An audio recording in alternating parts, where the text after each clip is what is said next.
It's December. Hi guys, it's Sharon and it's December. I'm happy that it's December and I want us to talk about something today. I'd like to talk about God. Not the one that we heard about growing up, not the one that people talk about on the streets of Twitter. Oh, he did this, oh he didn't do this, oh he didn't do that. I want us to talk about the God that you encountered in 2025. Every year shows different people, different sides of God. Yes, everything feels loud. Yes, feels very quiet. For some people, it feels close in such a way that almost scares you. Sometimes it feels like, oh, he's hiding or something. But I think it's just basically teaching you to trust. So today I want us to reflect on the question, who was God to you this year? You know, for a number of people, 2025 wasn't dramatic. It was rather confusing. Like things didn't go the way they planned. Some prayers felt unanswered. Some situations dragged longer than they should have. So you were tired, but still moving, not sure what you are doing, but still holding on to faith. And in those moments, it seemed like God did not shout, He did not force clarity. He just simply stayed. You know, the version of God that you probably met was not the miracle working, mountain moving, dramatic one. No, it was more or less the one that just sits with you quietly and hold your hands through whatever confusion you were feeling.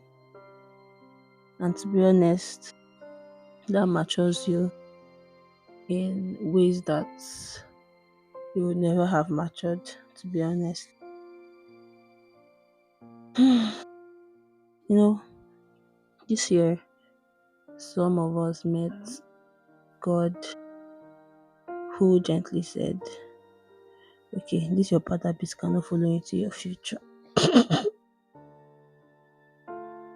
So it was not about the punishment or shame, but rather just love that refuses to leave you the same way you came, if I may say so.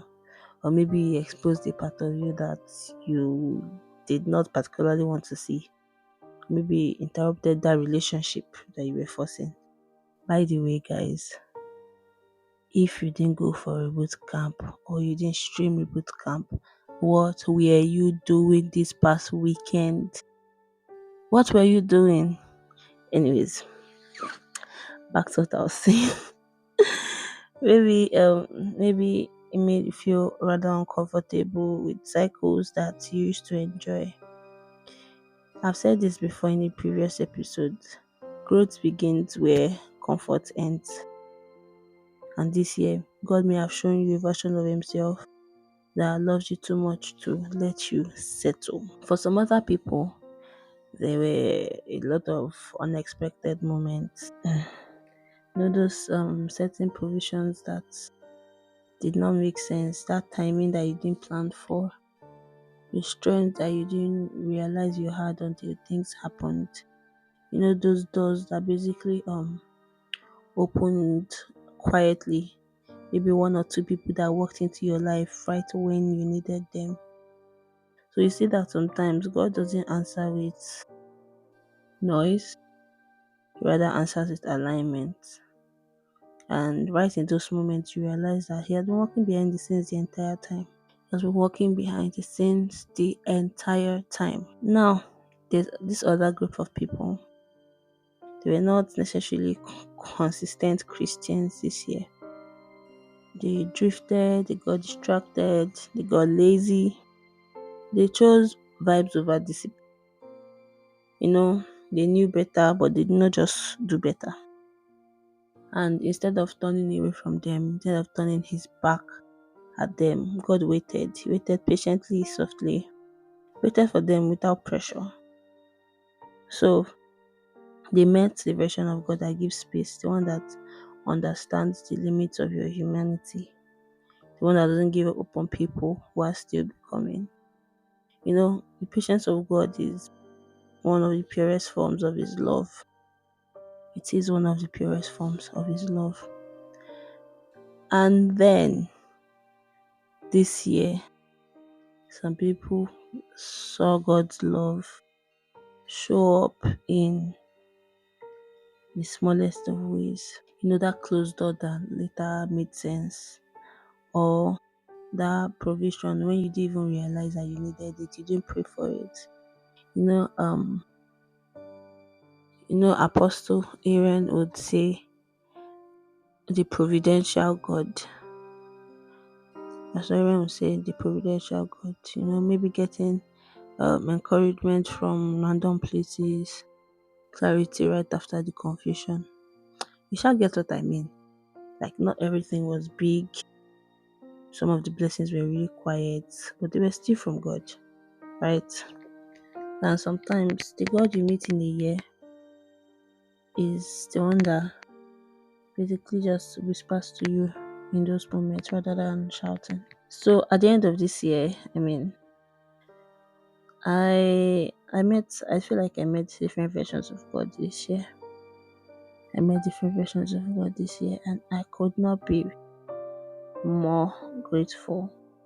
I really love Jesus, and I really am glad that He knows me and I know Him. So as the year ends, I want you to ask yourself this: what side of God did I see this year? Did He heal anything? Did He correct anything? Did He protect me from anything? Did He teach me anything about myself? Because the God you met this year is evidence that you are being shaped slowly, very intentionally, very beautifully. So you didn't walk through 2025 alone, even on days where you didn't feel Him. He was basically there rearranging things in the background. So as we step into 2026, yay, oh my God, 2026 is such a special year for me for different reasons. Like, I have seen God go into 2026 for me. I have seen God go into 2026 for me. It's very important for different areas of my life. So as we step into 2026, I want you to remember that God is not done revealing Himself to you. Every season will show you something new. Every year will add another layer to your relationship with Him. So this is a word for somebody. He's not rushing you.